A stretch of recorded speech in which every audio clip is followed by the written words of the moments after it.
Dear students, welcome back to the online class. How are you? তোমরা সবাই ভালো আছো তো? ওকে, থ্যাংক ইউ। তোমরা জানো আজকে বিশ্বজুড়ে করোনা পরিস্থিতির কারণে সকল শিক্ষা প্রতিষ্ঠান বন্ধ। কিন্তু তারপরও মাননীয় প্রধানমন্ত্রীর ঐকান্তিক প্রচেষ্টায় এই অনলাইন ক্লাসের সকল সুব্যবস্থা রয়েছে। প্রিয় শিক্ষার্থী, তোমরা ঘরে বসে এই অনলাইন ক্লাসে অংশগ্রহণ করে নিজেকে অন্তত ভালো পরীক্ষা দেওয়ার উপযোগী করে তুলতে পারো। আচ্ছা, এখন পাঠে যাওয়ার আগে আমি আমার পরিচয়টা দিয়ে নিই। আমি মোহাম্মদ মোস্তাফিজুর রহমান, সহকারী শিক্ষক গণিত, শেরপুর সরকারি DJ model high school, Sherpur, Bogura. পাঠ পরিস্থিতি শ্রেণী নবম দশম, বিষয় গণিত, অধ্যায় 13তম। প্রিয় শিক্ষার্থী, minutely think what can we see and what is the relation here in this sequence। অর্থাৎ এই সংখ্যার অনুক্রমগুলোর মধ্যে আমরা কি সম্পর্ক দেখতে পাচ্ছি। এই সম্পর্কটা দেখার আগে আমরা অনুক্রম কি তাহলে একটু জেনে নিই। যে কতগুলো রাশি একটা বিশেষ নিয়মে ক্রমান্বয়ে এমনভাবে সাজানো হয় যে প্রত্যেক রাশি তার পূর্বের পদ ও পরের পদের সাথে কিভাবে সম্পর্কিত তা জানা যায়। এভাবে সাজানো রাশিগুলোর সেটকে বলা হয় অনুক্রম। তোমরা দেখতে পাচ্ছ এখানে অনুক্রমগুলোর মধ্যে একটি মাত্র অনুক্রম সসীম এবং বাকি অনুক্রমগুলো অসীম। আমরা জানি যে অনুক্রমের পদ সংখ্যা নির্দিষ্ট তাকে সসীম অনুক্রম বলে, আর যে অনুক্রমের পদ সংখ্যা নির্দিষ্ট নয় তাকে অসীম অনুক্রম বলে। এখানে 1, 2, 3 এই তিনটি অসীম অনুক্রম এবং নাম্বার 4 এইটা সসীম অনুক্রম।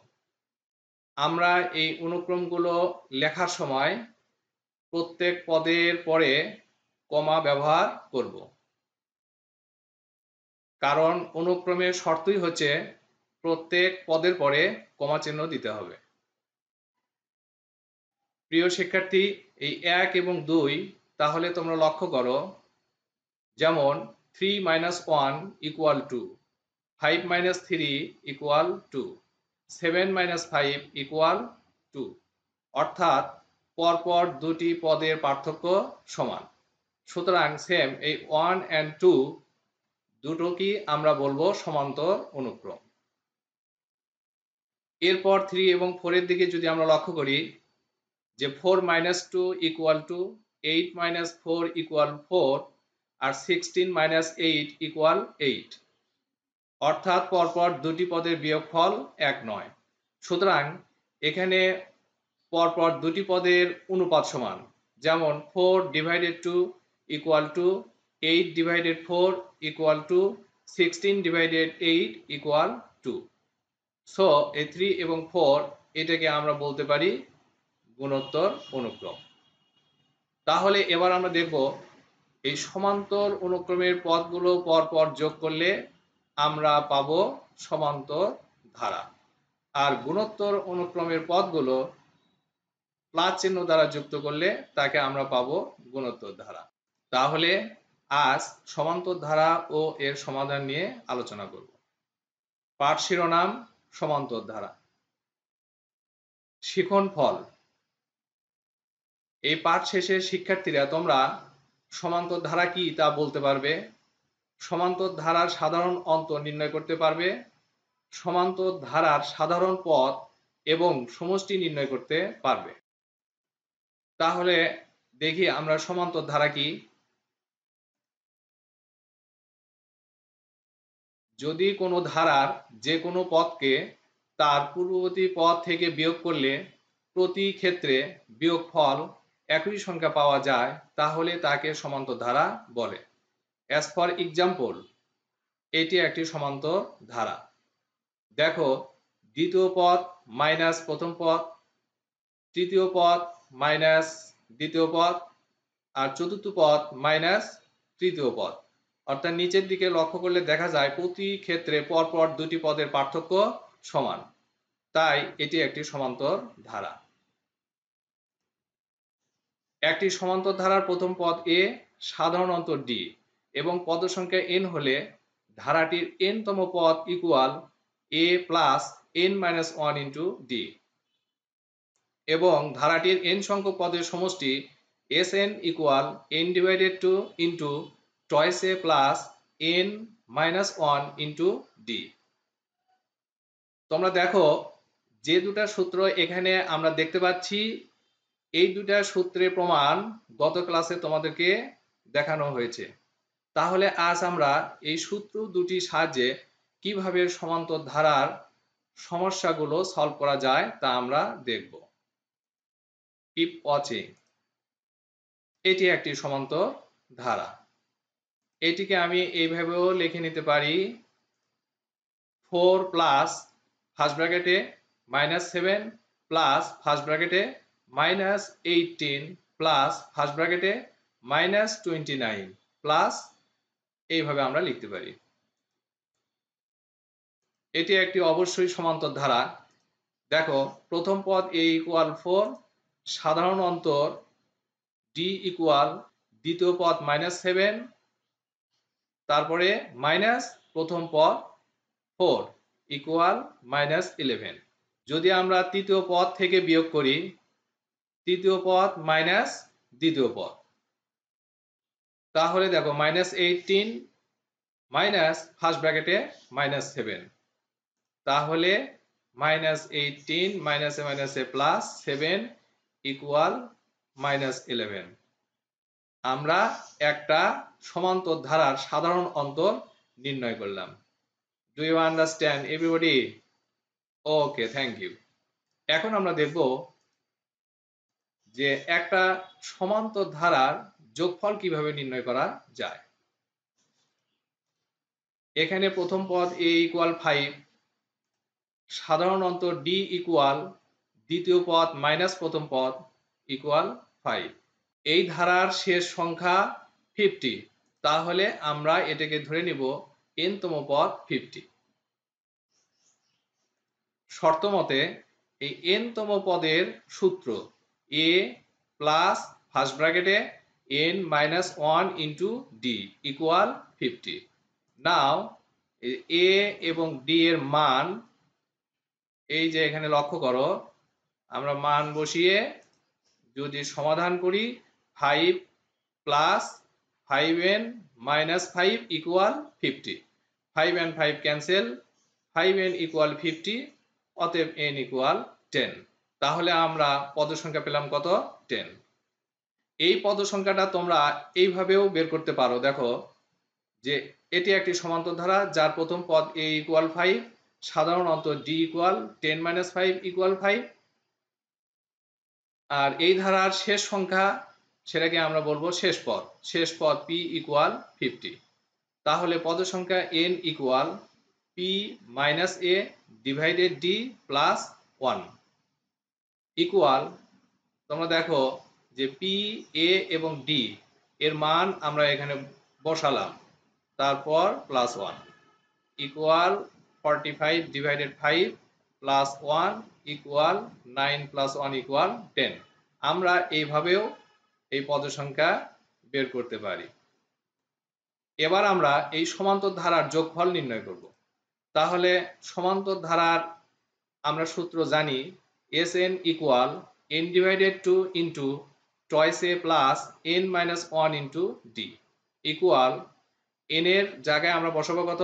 10, তাহলে 10 divided 2 into 2 into the value of a, তারপরে প্লাস n এর জায়গায় 10 মাইনাস 1 ইন্টু d এর মান কত? 5। তারপরে আমরা এই যে এখান থেকে কত পাবো? 5 ইন্টু ফার্স্ট ব্র্যাকেটে এই যে 10 প্লাস 9 ইন্টু 5, তার মানে 45। এবার এই 10 প্লাস 45 যোগ করে 5 এর সাথে গুণ করলে আমরা পাবো 275। Do you understand everybody? Yes, okay okay. তাহলে এবার আমরা আরেকটা সমস্যা সমাধান করব।